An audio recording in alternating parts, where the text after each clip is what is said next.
కార్తీక పురాణము 29వ అధ్యాయము కేదారేశ్వర వ్రతము. జనక మహారాజా, కార్తీక వ్రతాలలో కేదారేశ్వర వ్రతం పుణ్యప్రదమైన వ్రతం, పరమేశ్వరునికి అత్యంత ప్రీతిదాయకమైన వ్రతం. బోళాశంకరుడైన ఆ పరమేశ్వరుడు ఈ వ్రతం ద్వారా తన కరుణా కటాక్షాల వలన అపారమైన సిరి సంపదలను, సకల శుభాలను ప్రసాదిస్తాడు. స్వామిని ఆరాధించి మనసులో గల కోరికలను ఆయనకు నివేదిస్తే తప్పక నెరవేరుతాయి. మొదట పార్వతీదేవి వ్రతాన్ని ఆచరించడం వలనే శివుని శరీరంలో సగభాగాన్ని పొంది అర్ధనారీశ్వరి అయింది. ప్రమదగణాల కైవార నీరాజనాలను అందుకోగలిగింది.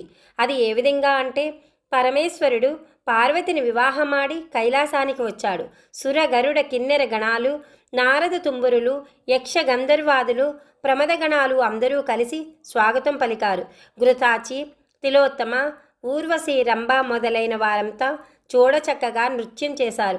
నారద తుంబురాదులు వారి అపూర్వగానంతో పరమేశ్వరుణ్ణి కీర్తించారు. అక్కడికి చేరుకున్న వారిలో ఏ ఒక్కరూ పరమేశ్వరునికి నమస్కరించలేదు. భృంగి బాగా ఆలోచించి అపూర్వమైన రీతిలో వినోద ప్రధానంగా నాట్యం చేశాడు. అక్కడ ఉన్నవారంతా ఆనంద పరవశులయ్యారు. పరమేశ్వరుడు తన వద్దనే ఉన్న పార్వతిని వదిలిపెట్టి లేచి వచ్చి భృంగిని వెన్నుతట్టి మరీ మెచ్చుకున్నాడు. అదే సమయంలో అక్కడి వారంతా శివుడికి నమస్కారాలు చేశారు. తనను ఒక్కదానిని వెలివేసినట్టుగా వదిలిపెట్టేయడం, అంతా శివుని చుట్టూ చేరడం పార్వతి మనస్సుకి కష్టం కలిగించింది. అసలు దీనికి ఎంతటికీ కారణం ఏమిటని పార్వతి శివుడిని ప్రశ్నించింది. దేవి, పరమార్థాన్ని ఆశించే భక్తులు నీ వలన ఏమీ ప్రయోజనం లేదని ఆ విధంగా చేశారు అని చెప్పాడు పరమేశ్వరుడు పార్వతికి. పరమేశ్వరుడికి ఇల్లాలినైనానని ఆలోచించకుండా తన అయోగ్యతను తెలియజేసిన దుస్థితిని ఏ విధంగానైనా తొలగించుకోవాలని అనుకున్నది పార్వతి. అడవులకు వెళ్ళి తపస్సు ప్రారంభించింది. కొంతకాలం గడిచినాక సిద్ధుడి రూపంలో శివుడు ఆ వైపుగా వచ్చాడు.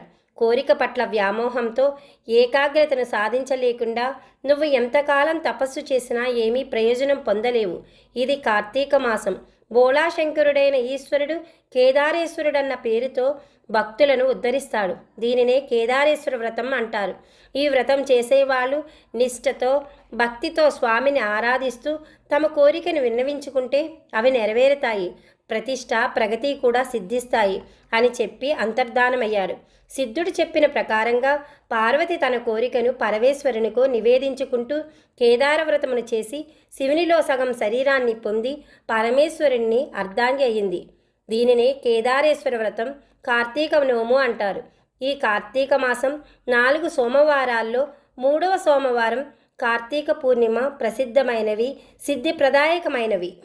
మహారాజా, ఈ వ్రతం ఆచరించి సంపన్నమైన ఒక కుటుంబ కథను చెబుతాను విను. పూర్వకాలంలో వారణాసిలో ఒక నిరుపేద వర్తకుడు ఉండేవాడు. అతనికి 2 కుమార్తెలు, 1 కుమారుడు. కుమారుడు చిన్నవాడు. పెద్ద కుమార్తె భగీరథి, చిన్న కుమార్తె భాగ్యవతి, కుమారుడు భగీరథుడు.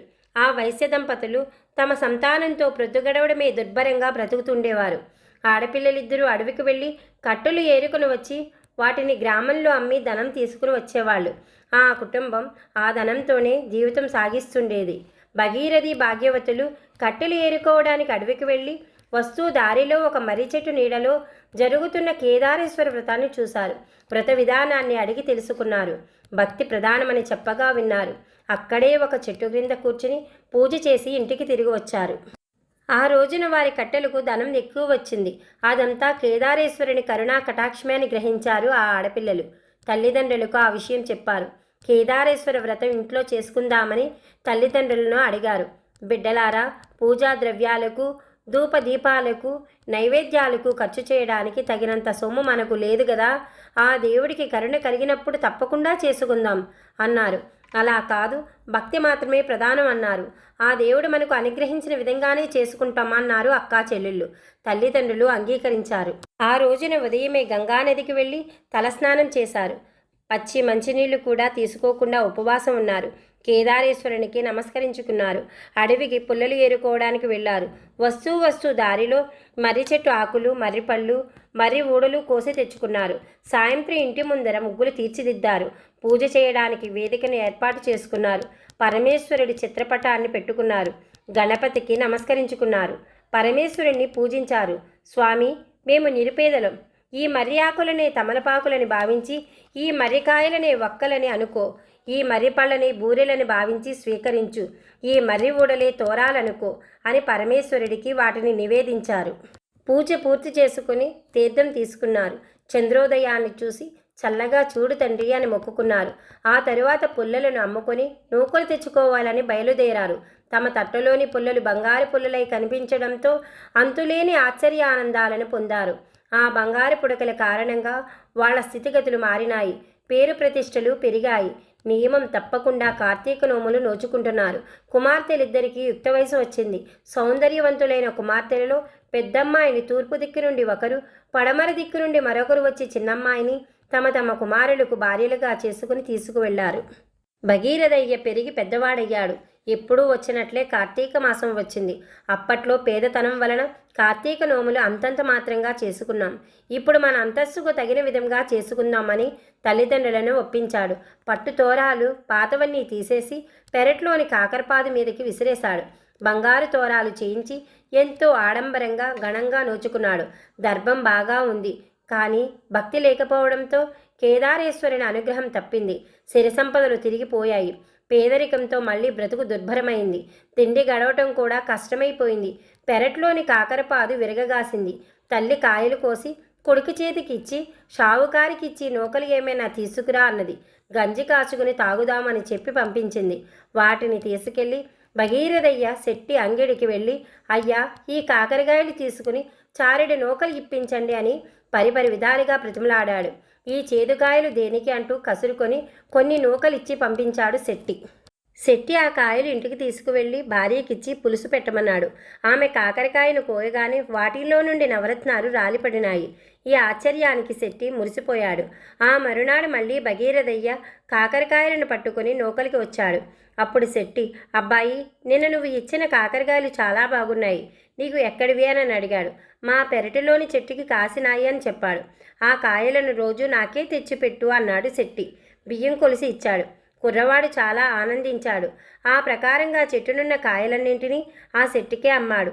పాదకు ఉన్న కాయలన్నీ అయిపోయినాయి. మళ్ళీ కథ మామూలే. ఆకలి బాధ వాళ్ళని కష్టపెడుతోంది. వాళ్ళకి ఏమి చేయాలో పాలుపోవడం లేదు. తల్లి బాగా ఆలోచించింది. కుమారుణ్ణి పెద్దమ్మాయి ఇంటికి పంపించింది. తమ పరిస్థితులను వివరంగా చెప్పి ఏమైనా సాయం అడిగి తీసుకుని రమ్మని చెప్పింది. భగీరథయ్య కాలినడకతో బయలుదేరాడు. పెద్దక్క ఇంటికి చేరుకున్నాడు. బికారిలాగా ఉన్న అతడిని ఆ ఇంటి నౌకర్లు లోపలికి రానివ్వలేదు. మేడ మీద తలారబెట్టుకుంటున్న భగీరథమ్మ వచ్చి తమ్ముడిని లోపలికి తీసుకువెళ్ళింది. తమ్ముడి ద్వారా వాళ్ళ దీనస్థితిని తెలుసుకుంది. ఒక గుమ్మడికాయను లోపల తొలిపించి దాని నిండా వరహాలు పోసి ముచ్చుక పెట్టి బిగించి దానిని తమ్ముడికిచ్చి, దీన్ని తీసుకుని ఇంటికి వెళ్ళి దీనిని అమ్మకే ఇవ్వు అని చెప్పి పంపించింది. ఏదో సాయం చేస్తుందంటే ఈ గుమ్మడికాయ ఇచ్చిందని బాధపడుతూ బయలుదేరాడు. దారిలో ఒక గ్రద్ద గుమ్మడికాయను తన్నుకుపోయింది. దీనిని అమ్ముకొని ఒక పూటన్నా గడుపుకోవచ్చునని అనుకుంటే గ్రద్ద కాస్త దాన్ని తన్నుకుపోయింది అని బాధపడి ముందుకు వెళ్ళలేక చిన్నక్క గారింటికి వెళ్ళాడు. కాలినడకన వస్తున్న తమ్ముడిని చూసి వడివడిగా మేడ దిగి వచ్చి తమ్ముడిని ఇంట్లోకి తీసుకెళ్ళింది. యోగక్షేమాలను అడిగి తెలుసుకుంది. భగీరథుడు పెద్దక్క ఇంటికి వెళ్ళటం, ఆమె గుమ్మడికాయ ఇవ్వటం, దానినే సరిపెట్టుకుందామని వెళుతుంటే గ్రద్ద దాన్ని కూడా తన్నుకుపోవడం మొదలైన వాటిని వివరంగా చెప్పాడు. చెప్పినదంతా విన్న చిన్నక్క బాగా ఆలోచించి కాలిజోడిలో మాణిక్యాలు పోసి కుట్టించి వాటిని తమ్ముడికిచ్చి వీటిని ఇంటికి వెళ్ళే వరకు ఎక్కడా విప్పొద్దు, విడిచిపెట్టద్దు అని చెప్పింది. ఈ అక్క కూడా పెద్దక్కలానే ఉత్తచిదలతో పంపుతోంది అనుకుని బాధపడ్డాడు. అక్కగారిచ్చిన చద్దిమూటను దారి మధ్యలో చెరువు దగ్గర ఆగి చెప్పులు ఇప్పద్దనడంతో కాళ్ళు కడుక్కోవడానికి చెప్పులతోనే నీటిలోకి దిగాడు. ఆ ఊబిలో చెప్పులు కూరుకుపోయినాయి. ఎంత వెతికినా దొరకలేదు. జరిగిన దానికి మిక్కిలి కుమిలిపోయాడు. భగీరథయ్య తిరిగి పెద్దక్క ఇంటికి వెళ్ళాడు. ఏమిటి తమ్ముడు, నేను ఇచ్చిన గుమ్మడికాయ అమ్మకి ఇచ్చావా అని అడిగింది. ఇచ్చాను, అమ్మ చాలా బాగా వండింది అన్నాడు. నన్ను బుకాయించుకు, అసలు గుమ్మడికాయ ఏం చేశావు అంటూ నిలదీసింది. జరిగిందంతా చెప్పాడు. ఎందుకు వీళ్ళకి ఈ స్థితి అని దుఃఖించింది. కార్తీక మాసం వచ్చింది. కార్తీక నోము సన్నాహం చేసుకుంటూ తమ్ముడిని కార్తీక నోములు ప్రతి ఏటా చేస్తున్నారా అని అడిగింది. స్వామివారి నోము చాలా గొప్పగా బంగారు తోరాలతో, వెండి తమలపాకులతో, ముత్యాల సున్నంతో, ఓహో చాలా వైభవంగా చేశాము అన్నాడు. ఆ తర్వాత ఏమైంది అని ప్రశ్నించింది. అక్కకి తమ్ముడు జరిగిందంతా చెప్పాడు. కేదారేశ్వరుని దయను కోల్పోయినందువలననే వీడికి ఈ దుస్థితి కలిగింది అని గ్రహించింది. తమ్ముడి చేత కార్తీక పూజలు చేయించి తమ్ముడికి కొంత డబ్బు ఇచ్చి పంపించింది. తమ్ముడు ఆడంబరాలకు పోయి స్వామి కరుణకు దూరమయ్యారు. కుటుంబ సాంప్రదాయానుసారం ఈ వ్రతం చేయాలి. అమ్మకు చెప్పి నోములు చేయమని హెచ్చరించింది. ఆమె మాటల ప్రకారం తల్లిదండ్రులకు కార్తీక నోముల గురించి చెప్పి తాము ఇదివరకు ఎలా చేసుకునేవారో ఆ ప్రకారమే కార్తీక వ్రతం చేశారు. ఆ కరుణామయని దయ వలన పూర్వపు సంపదలు లభించాయి. జీవితం ప్రశాంతంగా గడిచింది. భగవంతుని పూజలో భక్తికే ప్రాధాన్యం, ఆడంబరాలకు కాదు. వైభవాల మోజులో, భగవదారాధనలో భక్తిని కోల్పోకూడదని వీరి వృత్తాంతం మనకి సూచిస్తుంది. ఇది శ్రీ స్కాంద పురాణాంతర్గత కార్తీక మహత్యమందలి 29వ అధ్యాయం సంపూర్ణము.